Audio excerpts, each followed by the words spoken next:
What's up, everybody? Josh at Evoke Bike here, and we are back talking about cyclocross. Today, we're going to jump right into some cyclocross equipment. It's such a unique sport, and there are so many unique facets of what you wear and what you ride and how your bike is set up. So we're going to touch on a ton of different topics here.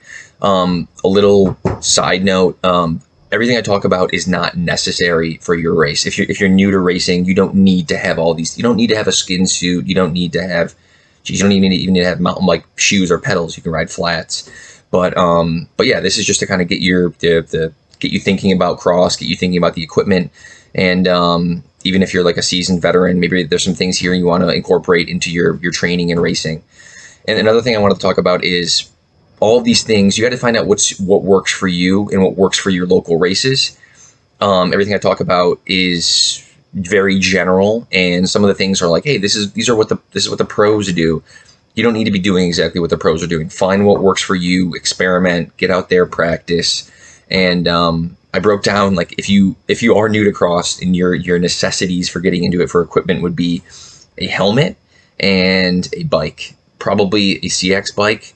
You can, like I think I talked about in a prior video, you can ride your mountain bike race or your mountain bike for some races. I would just check with your local promoter or check with your local cross friends to make sure you can race that mountain bike. I know for the higher categories, like for the elite races, you won't be able to, but yeah, so you don't need all these things. These are just some ideas here. So yeah, we're gonna start off with what you would need like on yourself. We'll start from your feet. Mountain bike shoes. The reason that we race mountain bike shoes for cross is they have a better grip. You're doing some running. There's like some rubber, some like Vibram rubber on the Giro shoes on the bottom. They're typically they fit a smaller cleat, like an SPD cleat or whatever type of pedals you're using. We'll get into that in a little bit too. There's some extra tread there again, so like if you slip off the pedal, you have some tread there to actually pedal on that rubber, and also they're sealed a bit better, so they're better for dealing with like water and mud and muck. They're just a better lasting pedal than your road pedals. Okay, skin suits.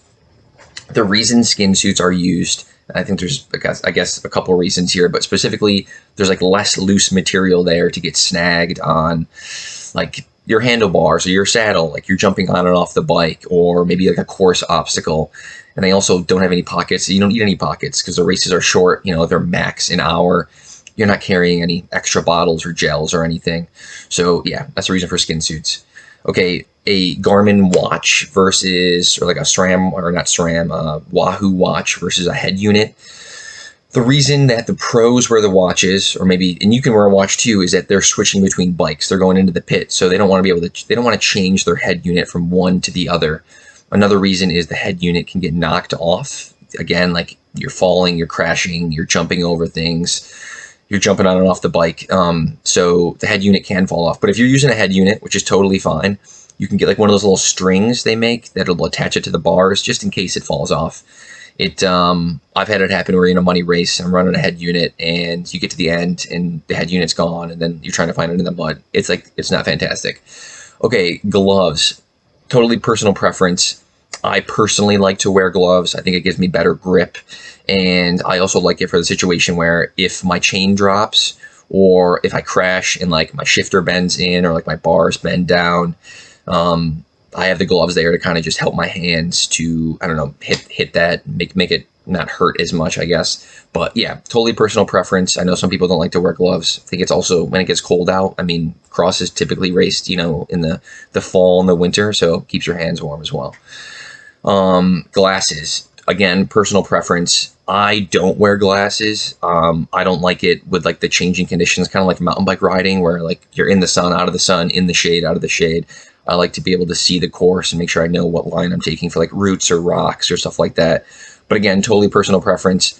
I will say for like a sunny race, maybe like early season, September or something, maybe I will wear glasses just because if you turn and like there's a long stretch and you're going into the sun, like that's, not fantastic. Okay, bike. We're going to talk about contact points. Okay, so pedals. I talked about mountain bike shoes. Typically mountain bike pedals. These pedals will shed mud better. Again, they're sealed for water and muck and grime like the shoes are. And you can clip in and out much easier than you can with your road shoes. yeah, it's nice. You don't want to jumping back on road shoes takes you a little time to like clip in, but with the SPDs you can clip right in and out. And you can, again, and there's a tension adjustment on these, like there is on road shoes as well, but this is kind of much more fine-tuned and easier to adjust. So get out there and practice if you have your mountain bike shoes, your mountain bike pedals, and you can adjust that tension so you can get in and out easily. You want to make sure you have enough tension to, keep your pedal stroke, full, but then when you're going into the barriers and you're trying to unclip and your foot won't come out and you go right over on your face and the barriers is not fantastic. So play around with that before you get into your races. Okay, handlebars. I like to run aluminum bars just because when you crash, and it will happen, and maybe you're on grass or mud, or it could be, there are some tarmac sections of the races, but if you crash on carbon bars, sometimes they're compromised, you don't know, it's a question mark. So I like to run aluminum bars just to kind of, ease my mind that they're probably okay. I mean, it depends on the crash. Be wary there, maybe talk to your local shop. But yeah, and then for the width, I like to go a bit wider than my road bars. I run, aero is everything. So I'll run like a 40 on the road, and then I have I think I have a 44 right now in cross. Maybe it's a 42, but it is wider, just so you have a better turning radius, because you're doing so many turns, and some of them are super, super tight. So just something to think about, some wider bars. Saddles. So again, personal preference. I know a lot of people over the last, couple years have been running like those stubby saddles.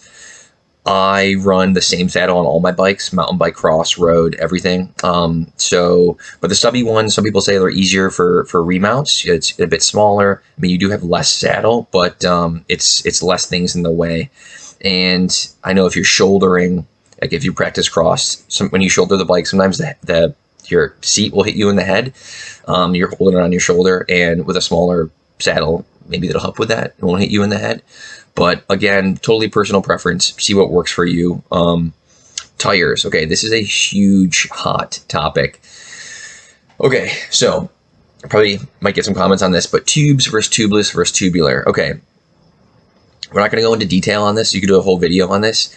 I would say tubular is definitely more pro. I think tubular, it's more like tried and true. You get them glued up. You can do it yourself. It's a bit more involved. You get the shop to do it for you.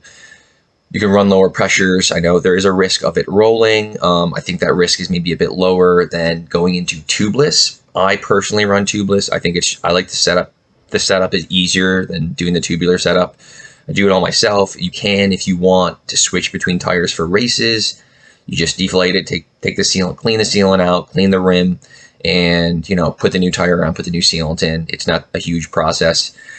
So yeah, but again, see what works for you. Tubes. Okay, so tubes. If you're new to cross, go out and do it. I would recommend doing some latex tubes. I've done that for like my years ago, my first races. It's not ideal. You will hit things, especially if you're doing a muddy race. Tubes are definitely not ideal, but it shouldn't be a barrier to stopping you from racing. Go out, start out with tubes, start doing whatever, and then as you progress, maybe you go into tubeless, maybe then you graduate to tubulars. Tire pressure.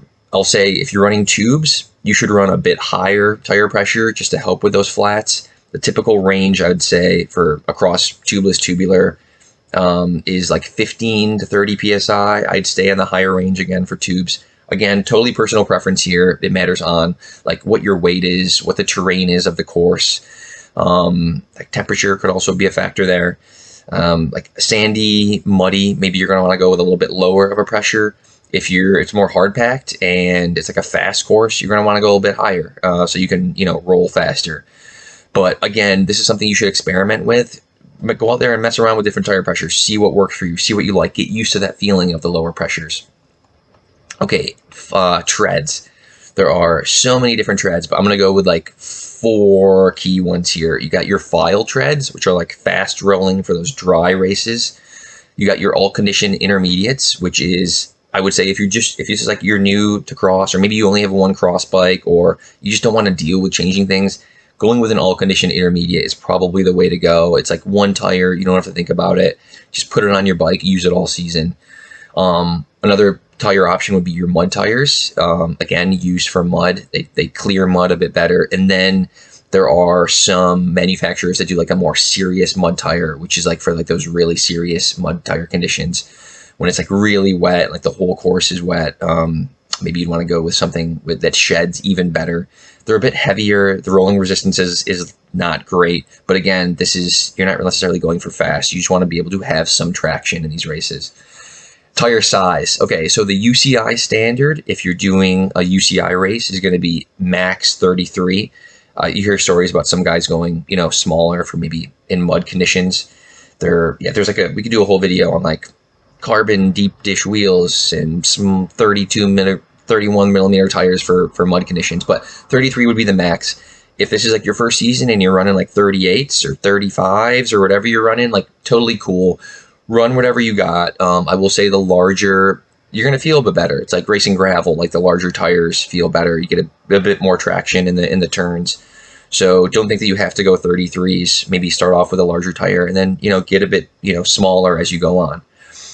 Rotors. Okay, now we're getting into like a lot of nuanced stuff, but rotors, the standard probably if you have a cross bike, if you're running disc, is 160 up front and probably a 140 in the rear. The pros are running 140 front and rear. You don't need the 160, the larger, like you see like a downhill mountain bike, those guys have like huge 210, like I don't know, I think 230. I mean, I guess they go larger than that. I can't think exactly, but those are for like stopping power. They dissipate the heat better. You don't need that for cross. You're not going with these huge downhills. But it's like marginal weight savings there if you're going from like a 160 to a 140. But yeah, just an FYI, if you're seeing the pros rocking 140s and you got a 160, or maybe you got both 160s, that's the reason. There's a little bit of a weight savings, and you just don't really need that heat dissipation from the larger rotors. Okay, pads. Again, this will depend on your riding conditions, personal preference. You have like your organic pads, which these can wear a bit faster. And again, like I'm talking specifically for disc. I'm going to cover a section at the end that's like things I didn't talk about. And one of those things I didn't talk about would be rim versus disc brakes. We could do, again, a whole video on this, but I'm just going with like, if you have a disc brake bike, which I guess is probably a bit more standard. If you're rocking rim, hey, do your thing. Pads, organic, they wear a bit faster. They are typically quieter.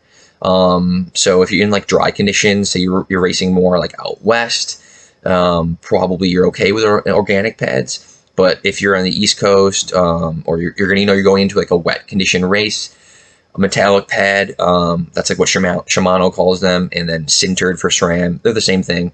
They can last longer. They have a bit more bite, and they're better in like the mud and the wet. But yeah, they can be noisy, like when they get wet and stuff like that. So just something to consider. But again, another thing with the metallic is they can be a little hard on rotors. So you'd have to be like doing a lot of braking, but just something to consider when you're picking your pads.